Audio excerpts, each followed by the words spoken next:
Hey everyone, this is Keith from FlyPatriotVA.com. This video is a features video for the PVAcars 2.1 system. I'm going to go through some of the features that this version offers. So let's get started. So when you first log in, this is your home page, and as you can see, this here is just your badge, your crew badge, and whatever picture you uploaded to the website will be right here. This is our just a default shadow guy that since you didn't upload anything, that's what you get.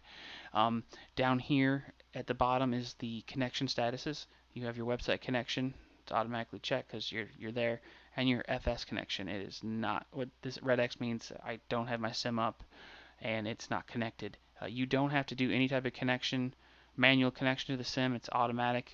Once your SIM comes up, it'll connect. You got your time, local, and Zulu. You can set this to real world or SIM time. And then this right here is our news. Any site news that we have will pop up here. You can just click on it once. It'll bring up the news, that particular article, and you can go back and whatnot. Up here with the exclamation point, this is important news. That will appear if the admins have something to say. They'll put it in here. That refreshes every 10 minutes. So if it's up there, just check it out. Alright, so we'll go through real quick. Got the settings. We went through this already on a previous video, but you have your settings here. Right here is your flight save information. Like I said, leave all this, the flight save stuff up and running because it's going to save you a lot of headache if you have issues. This section is for the screenshots. Also cool feature, and you got your flight display or your fuel displays and your time for FS or real world that will display down here. So your charts, this button here will, once you have loaded a flight, this button here will allow you to look at the ground charts of the airport if they have them for your departure or arrival airport. Some don't, some do, so it's hit or miss. Help button, click on this, it launches your web browser, it takes you to our website, which will load the PVAcars section of our knowledge base. We have articles for every feature that this system offers, so you can read up on it. The About just tells you about the software and who created it and whatnot. So the next screen is your ACAR screen. This is where you actually set up your flight. We're not going to do that in this video. We've already done it in another one, but you have two ways to get bids. If you've already bid on something, either in the application here, which I'll show you in a minute, or the website, you can just click Get Bid, and the flight will automatically populate. Now, if you haven't done that, or there's a particular flight number that you already know, PVA, whatever, you can type it in here, PVA 1234, for example, and then type it, or then click Get Flight, and it will get that flight information as well.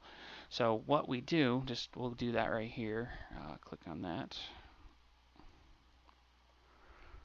My keyboard is acting up. Let's just do Get Bid real quick. Okay, so alright, here we go. I get bid, popped it up, and you see it populated everything in here. This really wasn't the flight I wanted. I can, hit reset and it removes it. So, and then the setup button comes up when you're ready to set your flight up, which, like I said, I'm not really going to go too in depth in that, but you got your cruise altitude. Default is 32,000. Check this online button if you're flying on IVAO, VATSIM, or some other online network. If it's a PVA event, check the checkbox. You can enter your route right here. Pause in flight, pretty cool feature. It allows you to pause the SIM at a certain distance from your arrival airport. So it doesn't calculate your top of descent or anything, but if you wanted to just stop 200 miles out from your destination, just click the checkbox here and then roll that up to 200. Boarding delay, I put this in because I use FS2 Crew a lot, and I do a lot of cold and dark startups with my PMTG aircrafts. I would forget. I wouldn't start my ACARS software, and I would do my cold and dark setup, and then I would just take off without loading ACARS, and you can't log your flight at that point. It's too late. So what I've done is put this in here. In the NGX has a 25-minute cold and dark procedure. I'll hit this to 25. I'll click Save, and then I'll go ahead and set up my flight and actually start logging my flight during cold and dark, and I'll have a little countdown timer here for boarding delay. Just You don't need to do that. Just if you want to, you can. So, but that's that feature, and then aircraft data. This is just a read-only type of thing. So this pulls the aircraft information, and all these different things will be checked if things are showed up. And here our flight map.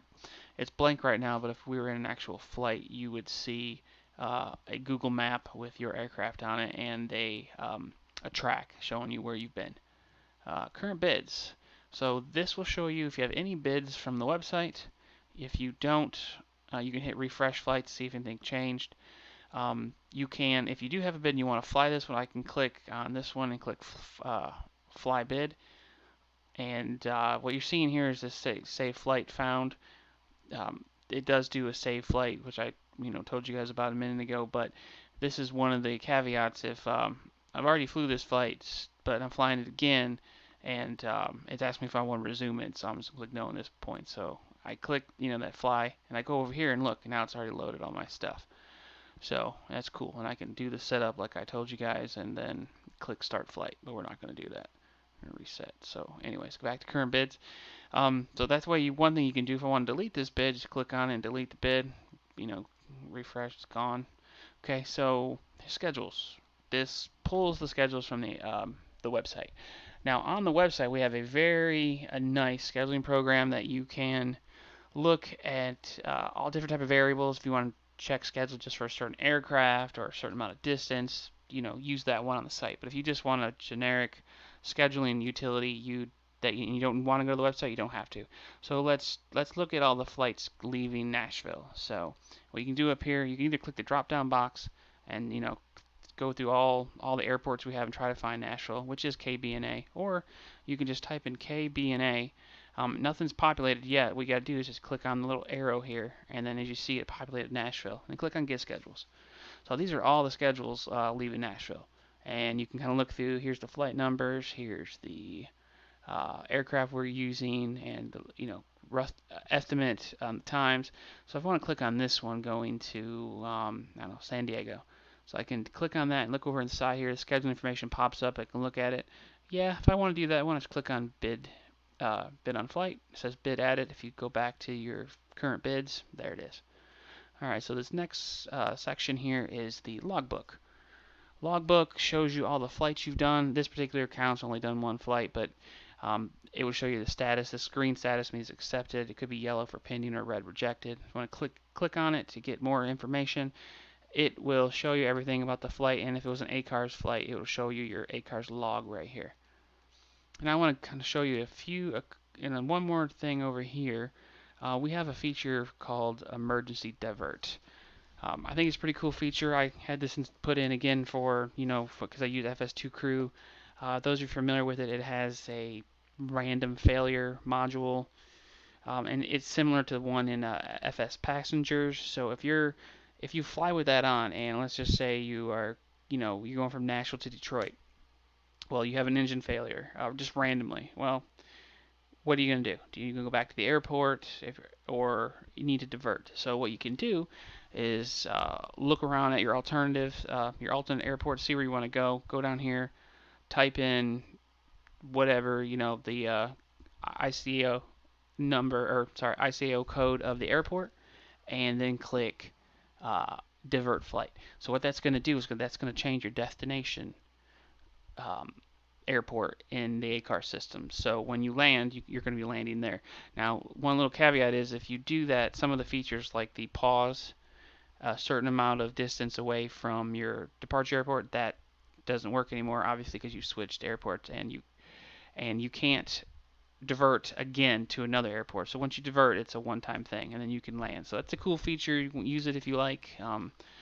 And that's really it. I just want to show you guys, like I said, a quick video to go over some of the features about this system.